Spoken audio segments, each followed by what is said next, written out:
तीसरा चीज जो आपको याद रखना है कि आपको अपने मुंह को छुपाना चाहिए एक मास्क से, या मास्क अगर आपके पास अवेलेबल नहीं है तो आप रुमाल, जो आपके पास हैंडकरचीफ होती है, आप उससे अपने मुंह को ढक सकते हैं, जिससे कि बात करते करते आपके मुंह से कोई ड्रॉपलेट्स दूसरे को ना लगे।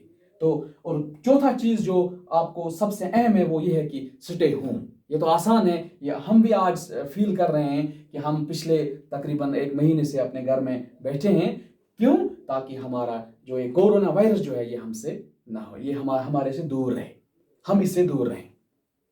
और उसके बाद आपको एक और चीज याद रखना इस कोविड के रिलेटेड जो है वो है कि इंक्यूबेशन पीरियड, कि इस कोविड वायरस जो है इसका इंक्यूबेशन पीरियड कितना होता है और कब होता है। इसका इंक्यूबेशन पीरियड पहले आपको समझना चाहिए। इंक्यूबेशन पीरियड कहते हैं उस टाइम को कि जब ये किसी पेशेंट को या किसी आदमी को ये वायरस अटैक करना लगे, और अटैक करने के बाद जब इसके अंदर ये वाली बीमारी पैदा करता है ये वायरस, उस पीरियड को कहते हैं इंक्यूबेशन पीरियड। और इस इंक्यूबेशन पीरियड के लिए आपको सिर्फ ये याद रखना है कि ये 1 दिन से लेके 14 दिन तक ये होता है, 1 to 14 days, यानी कि इन ही दिनों तक इस बीमार का या इस पेशेंट का पता चलता है कि कोविड ने इसको कितना मतलब घेर लिया है, या इसने कितना अटैक किया है।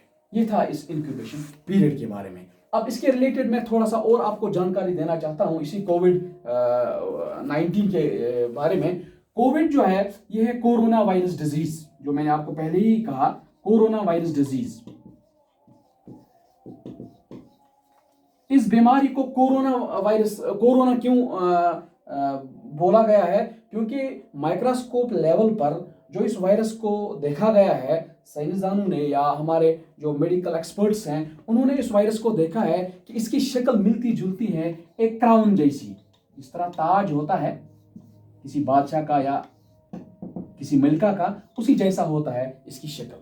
तो कोरोना वायरस इसीलिए इसको नाम पड़ा। और कोरोना जो है ये एक लैटिन वर्ड है। बात आ रही है आपको समझ? जो लैटिन है, लैटिन लैंग्वेज में है ये कोरोना। और आज हम देख रहे हैं कि हमारा इंडिया जो है इसने भी काफी इस कोविड-19 को एक सीरियस इशू लिया है, और है भी ये क्योंकि इसने बहुत सारी जानें वर्ल्ड लेवल पर ले ली हैं। क्योंकि आप सब जानते हैं कि दुनिया में सबसे ज़्यादा इफेक्टेड जो कंट्री आज के डेट तक जो है वो है इटली जो है, इटली में काफ़ी मोर्टेलिटी इस कोविड-19 ने पैदा करी है। बहुत सारे लोग वहाँ मर चुके हैं, और हमारे इंडिया के अंदर भी बहुत सारे केसेस डेथ हुए हैं। और स्पेशली हमारे इस मरकज़ी ज़ेर इंतज़ाम हमारे इस जम्मू कश्मीर में भी 4-5 डेथ्स हुई हैं अभी तक, और केसेस जो हैं वो लगातार आते जाते हैं।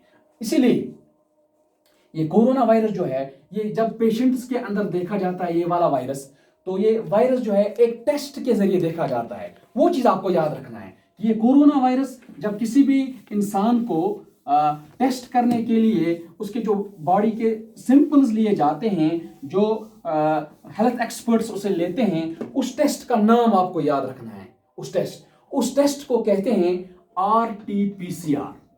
ये सबसे इंपॉर्टेंट पॉइंट है जो आपको याद रखना है, RT-PCR। इस RT-PCR का क्या मतलब है? इसका मतलब है रिवर्स ट्रांसक्रिप्शन, और इस PCR का मतलब है पॉलीमरेज चेन रिएक्शन।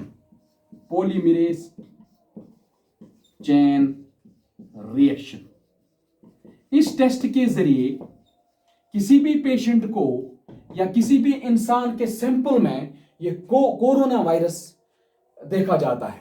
अगर मौजूद है तब हम बता सकते हैं कि इस पेशेंट का या इस आदमी का टेस्ट जो है वो पॉजिटिव आया है, उसको कोरोना वायरस लग चुका है।